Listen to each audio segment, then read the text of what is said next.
Good morning बच्चों, आज आपको एक बार फिर से स्वागत है। Class 6 to 10th math subject के लिए सब्सक्राइब कीजिए आप अलौकिक स्टडी पॉइंट चैनल को और साथ ही साथ बेल आइकन को प्रेस कर लीजिए ताकि आपको टाइम टू टाइम नोटिफिकेशंस मिलता रहे। तो आज हम लोग ज्योमेट्री में पार्ट 2 लेकर के आए हैं। लाइन्स एंड एंगल्स में मैं 11 पॉइंट तक बता चुका था। अब आगे मैं बताने जा रहा हूँ 12 से लेकर के 17 तक। आज मैं 17 तक बता रहा हूँ, फिर नेक्स्ट वीडियो में मैं इससे आगे में बताऊंगा। आज हम लोग जो पढ़ने जा रहे हैं वो है adjacent angles, linear pairs, complementary angles, supplementary angles, vertically opposite angles, intersectings and non intersectings lines, है ना। ये सब हम लोग आज पढ़ेंगे। तो आइए हम लोग देखते हैं कि 12 नंबर में क्या है। 12 नंबर में है एडजेसेंट एंगल। एडजेसेंट एंगल में सबसे पहले एक एंगल को ड्रॉ कीजिए, है ना।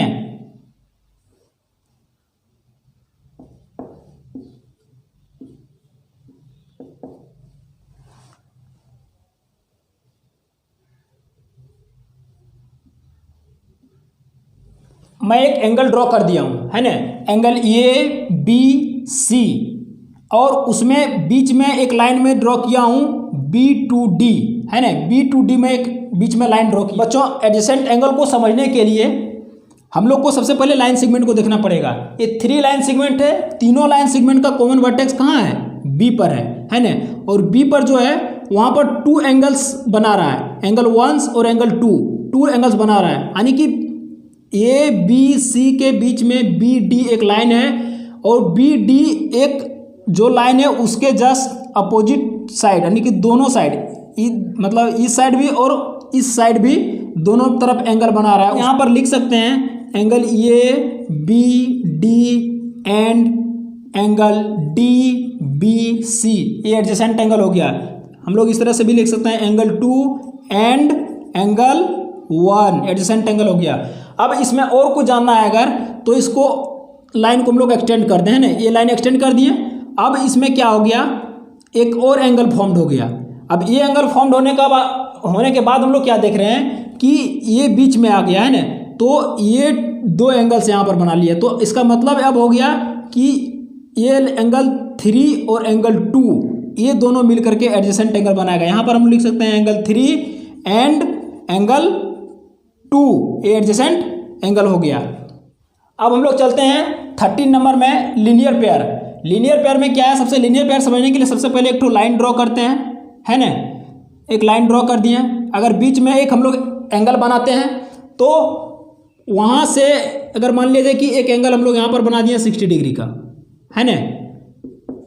ए बी सी डी ये 60 डिग्री का बना दिए।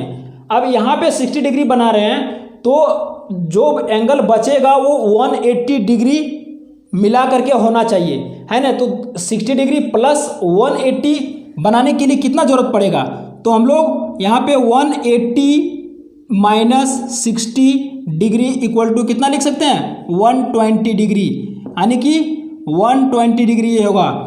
मतलब हम लोग ये कह सकते हैं कि लीनियर पेयर बनाने के लिए angle A B D plus angle D B C equal to 180 degree होगा, है ना। अब इसमें एक चीज़ और समझ लेना है कि अगर ये लाइन में 2 एंगल्स है ना। अब एक और फॉर्म कर दिए, है ना, दूसरा कर दिए। तो इसका मैं कितना एंगल्स बना लिया, 1 2 3 4 एंगल्स, 1 2 3 4।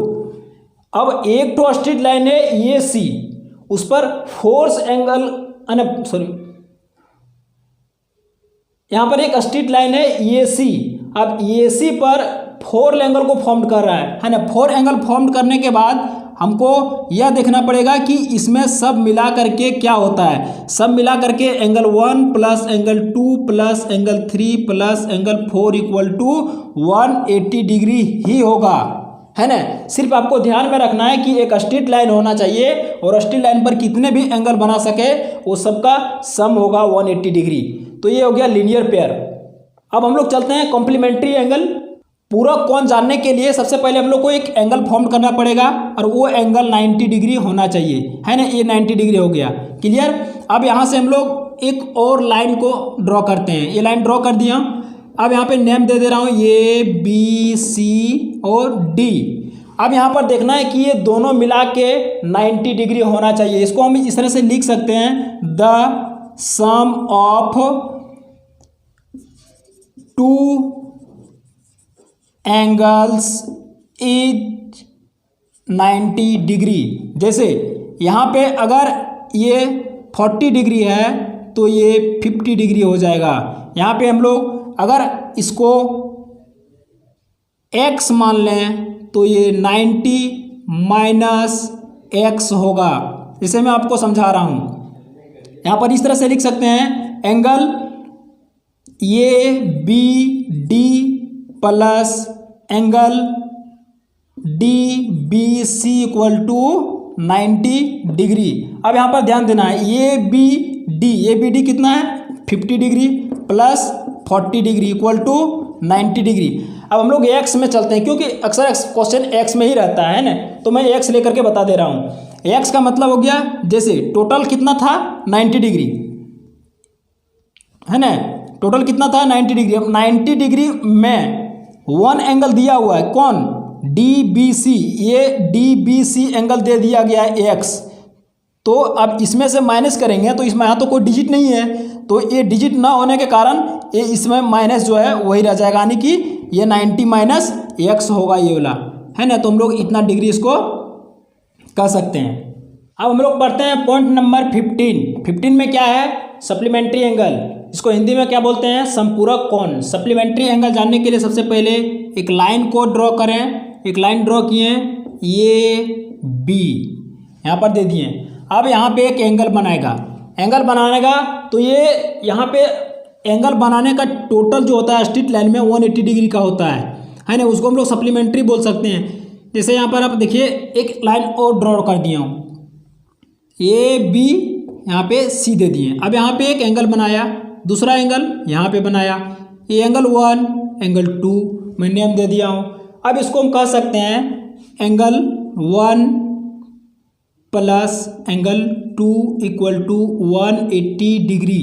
इसको अगर हम लोग इस तरह से लिख सकते हैं, एंगल ए वो C plus angle B O C equal to 180 degree, है ना। अब बात है कि क्वेश्चन एक्स में पूछा जाता है, हम लोग यहाँ पे एक्स ले लेते हैं ना, एक्स डिग्री। अब अगर यहाँ पे हमको निकालना है कि इसका सप्लीमेंट्री एंगल्स क्या होगा, तो ये पता है, हम लोग लिख सकते हैं कि we know that the sum of two angles of supplementary angles 180 degree. तो हम लोग 180 में से इसको माइनस कर सकते हैं, 180 डिग्री माइनस एक्स, ये हो गया सप्लीमेंट्री एंगल किसका, एक का। अब निकालना है, अगर मान लीजिए कि ये वो सी, तो इसको हम लोग लिख सकते हैं 180 डिग्री माइनस एक्स, यानी कि जो हम लोग एक्स फर्स्ट एंगल को मान चुके हैं वो हो गया है, तो इसको हम लोग बोलेंगे सप्लीमेंट्री एंगल्स। अब चलते हैं हम लोग 16 नंबर में। 16 नंबर में क्या है, vertically opposite angle. Vertically opposite angles इसका हिंदी में होता है शीर्षाभिमुख कोण, है ना।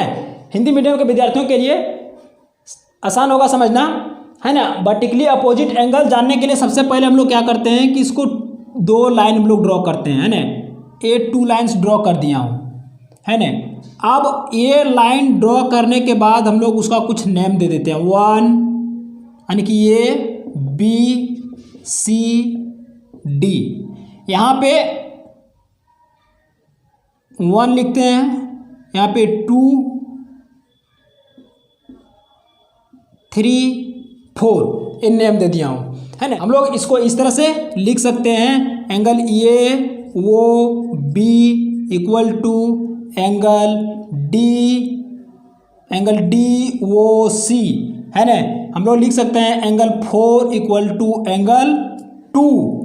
अब उसी प्रकार से यहाँ पे लिख सकते हैं angle A O D equal to angle B O सी।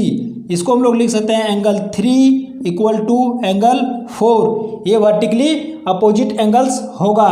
जैसे अगर मान लिया जाए कि यह एंगल अगर 60 डिग्री का है तो एंगल 2 भी 60 डिग्री का होगा। अगर ये 80 डिग्री का है तो ये भी 80 डिग्री का होगा।